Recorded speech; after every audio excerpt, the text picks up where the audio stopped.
This year's theme is Empowering the Next Generation of Healthcare Professionals.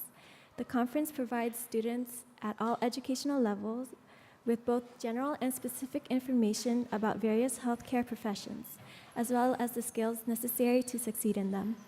Each of the speakers and panelists have a lot to say and share with you, so prepare to be inspired and empowered.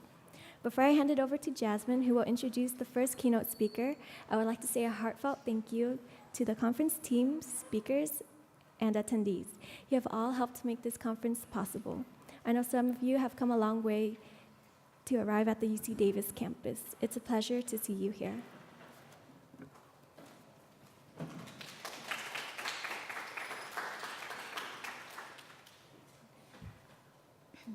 Good morning, everyone. My name is Jasmine Fan, and I'm a Public Health Programming Coordinator for the UCD PHSA. I would like to say thank you to the AAMC for sponsoring this event. Without them, we would not have been able to record various workshops and panels and make them available online to those who could not attend a conference. To get back to our keynote speaker, it is an honor for me to introduce Dr. Harrison Spencer. Dr. Spencer received a BA from Haverford College, an MD from Johns Hopkins, an MPH from the University of California, Berkeley, and a DTM&H from the University of London. Among many positions, Dr. Spencer was Dean of the Tulane School of Public Health and Tropical Medicine in New Orleans from 1991 to 1996. Then, from 1996 to 2000, Dr. Spencer was Dean of London School of Hygiene and Tropical Medicine. He is currently the President and CEO of the ASPPH, the Association of Schools and Programs of Public Health, a position he has held since July 2000. Throughout his years at the ASPPH, Dr. Spencer has helped expand public health schools and programs across the country. Please give a warm round of applause to welcome Dr. Spencer to our conference.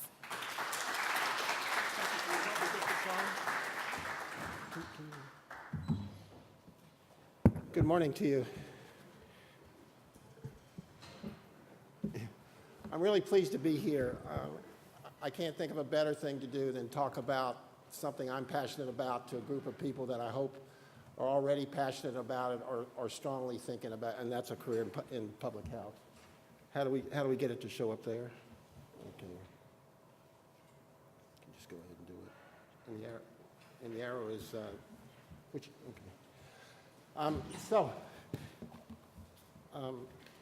As she said, I'm the president and CEO of the Association of Schools and Programs of Public Health, and we represent the accredited schools and programs of public health. UC Davis is one of our members, as are many other parts of the UC system. And this is called Make a Difference with a degree in public health, because that's really what public health is all about.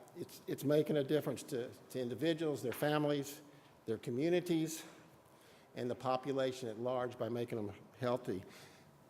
Most people are familiar with nursing and medicine and dentistry and vet medicine and all the other health professions, but they may not understand the complexities or the rewards of a career in public health. So I'm going to give a little bit of an introduction and also some practical advice. And again, I've been doing this for a long time, and never once have I regretted my career choice, and never once have I not had a job. So now let's see. So the first thing is we need to understand what public health is. And right at the top, health is a fundamental human right. That's from the 1978 Alma-Ata Conference. And what that really means is that it's fundamental for everybody, and that underpins one of the most important tenets of public health. It's about equity and social justice. It's not health for some, it's health for all. And so now let's look at with that in our minds, let's look at two definitions. The first coming from the WHO, health, a state of complete physical, mental, and social well-being, and not merely the absence of disease or infirmity. So that means just because you cure the cancer or the cold or anything else, that doesn't necessarily mean the person's healthy. It's much more complex than that, and public health considers that. The second definition comes from the Institute of Medicine, and that is what we as a society collectively do together to assure the conditions in which people can be healthy. And that immediately brings to mind many sectors that are involved, such as education, transport, et cetera, et cetera. There's so many aspects of society that go into health. So this broad perspective is what makes public health such an exciting career, and also I think what helps explain the diversity of career paths and skills needed. So, a few facts, and let me walk you through this a little bit. And it's not exactly a perfectly true table in the sense that the second line, life expectancy increases to 78.8 years. That just came out this week. And over the last century, we've gained about 30 years of life expectancy. That's not because people are showing up at hospitals more. Most of that is due to public health.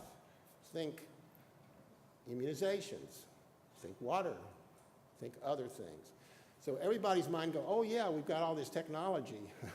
That's not what's making us live longer. Now the second part of it, even now, and this is from a paper by Michael McGinnis and Bill Faggy some years ago, but still very important. If you look at what's killing people now, what are the causes? Cancer, heart disease.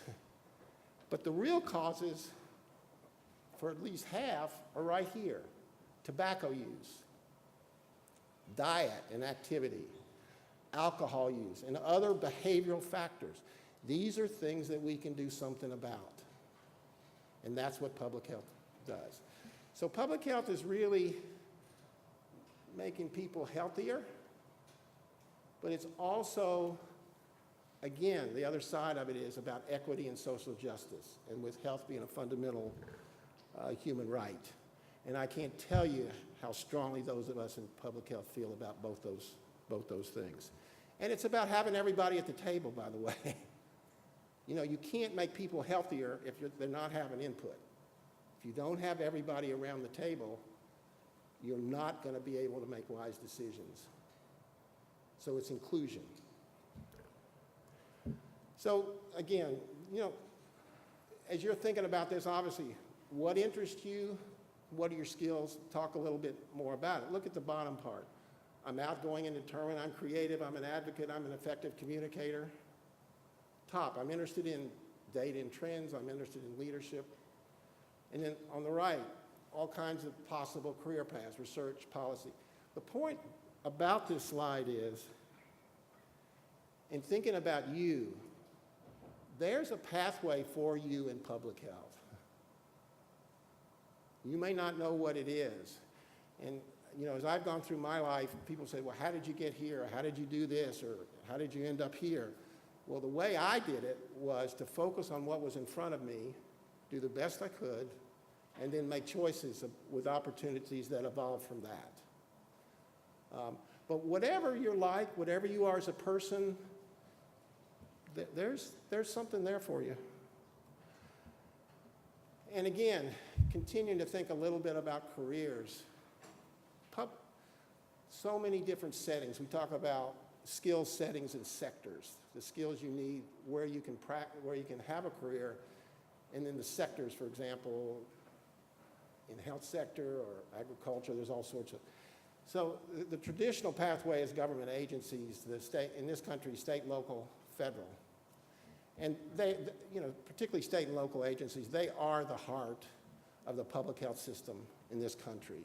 And watching over the past few years of the erosion that's occurred with state and local health agencies' funding is really a travesty for our society, quite frankly. But again, they're just a part of the possible career paths for public health. There are many, many others, you know, for you to consider. Healthcare delivery systems, hospitals, policy organizations, stay in academia, do research, you know, produce the evidence base for new interventions, teach, nonprofit organizations. We have people with public health degrees in my own, of course. The private sector, the former CDC director, Julie Gerbingen, works for Merck. Merck Pharmaceuticals, the vaccine part of it. Global multinationals, by this I mean not really private multinationals, but things like WHO and things like that. So there's so many settings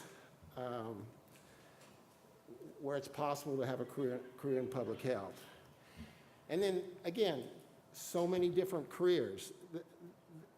Careers in public health are dynamic, and they involve work with many sectors. And the fact that it's so multidisciplinary means that there are many, many opportunities for you to find a path. I mean, there's two parts of that. What I want to do and can I get a job? The second part is awfully important. It's great you know what you want to do. If you can't get a job, you're going to find something that may be less attractive and do it. So there's absolutely two parts of that. And then again, we'll get into a second, but the tracks into public health can come from many ways. You can go directly into it, undergraduate straight in. You can go in through other health professions and then add on public health. So there's many, many, many ways to go in. And again, what underpins really public health is the framework we talked about of fundamental human right, equity, social justice, inclusion, and really health. And it's also what is about prevention. And that's why I showed the real cause of death. If you can stop people smoking and so forth, then that's what public health do. So public health is filled with heroes. Most of them are not known. Some are. They are visible on the national or international stage, or they work quietly in communities with families and individuals. And when they do their job, they often become invisible. So Professor Addie Lucas is one of my heroes. I was sitting in many years ago in Athens, Greece, at a tropical medicine meeting, and he gave a talk, and he changed my life. He didn't know that, but I knew it. He was professor of internal medicine and public health at the University of Ibadan. And then, it's so interesting, our careers crossed. I was at the World Health Organization. He was there.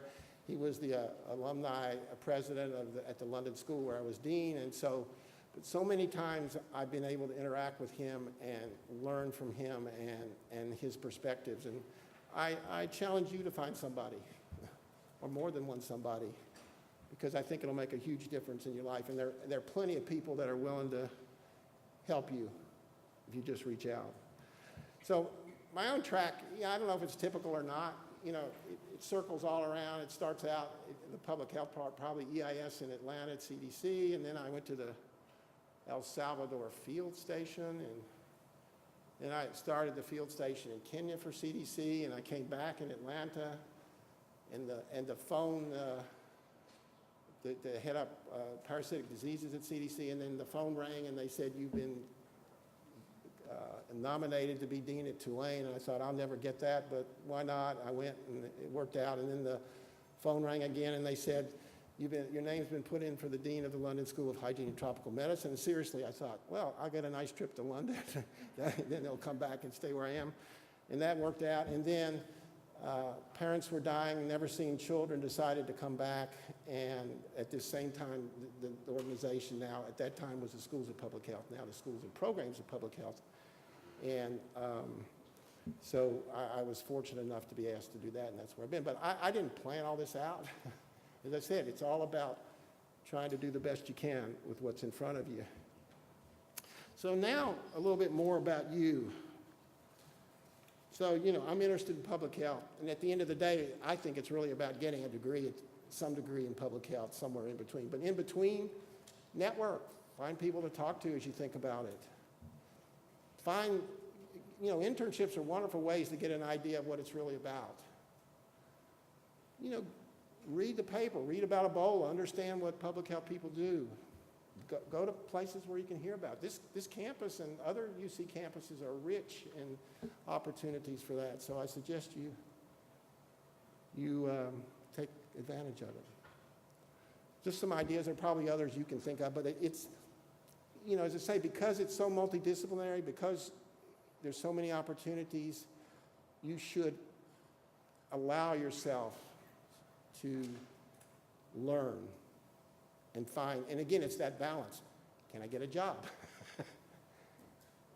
And can I get a job doing what I really, something that really interests me and that I feel I can advance in? So it's a complex sort of process of discernment, as they say. Now, I think you'll need a degree. So in the middle is the MPH. That's the degree of public health, the Master's of Public Health. But all these others, and there are probably others I haven't put up there. Rob Simmons from Jefferson is smiling. So on the left, your left? Okay. On the left is undergraduate degrees. I don't know if in many places in the UC system there are BAs, BSs, and increasingly people are doing undergraduate. Many of the undergraduate degrees in public health go on to other health professions, or they go into public health, or they do other things.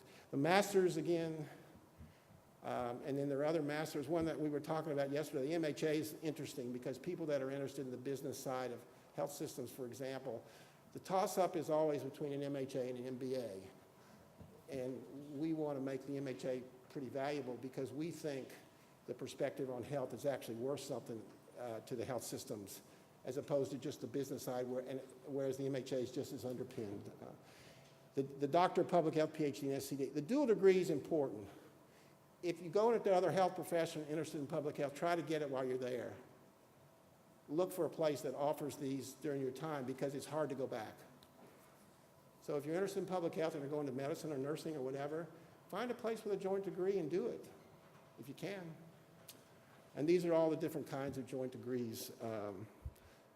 So that's different from I become a nurse or a doctor or a dentist or whatever, and then later on I decide to go back. That's not a joint degree. You have a joint degree at the end, but these are where you're actually, while you're there, there's a program that integrates a public health MPH usually with the other degree.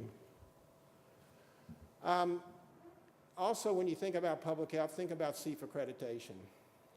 And that's the Council on Education for Public Health.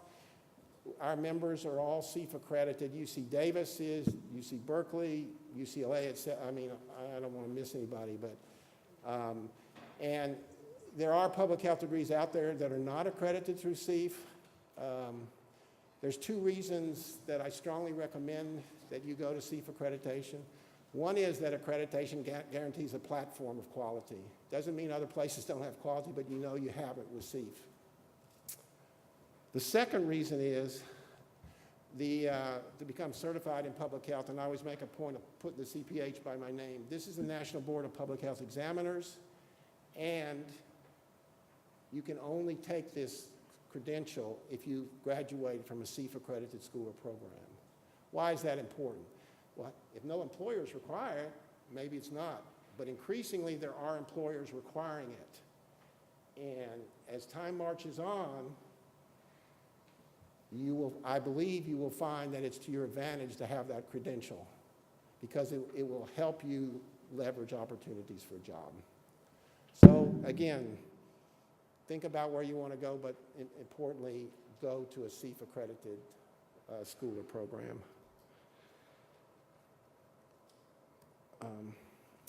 These are, when you think about applying, when you get to that point, on our website, asppph.org, there's an academic program finder that can give you information. And then on the other side is the common application. Now, of our it's limited to our members. Of the 97, I think we have 78 or 77 that participate. And again, increasingly more and more of them do. But that can be helpful to you. You can apply to a lot at once there, and then if there are others that aren't in it, you can also apply to them, obviously, and we provide opportunities for that. And if you want to find about programs, go there. So at the end of the day, this is a quote that I really like from the former Surgeon General, Dr. Koop. Healthcare matters to all of us some of the time. Public health matters to all of us all the time, even when we don't know it.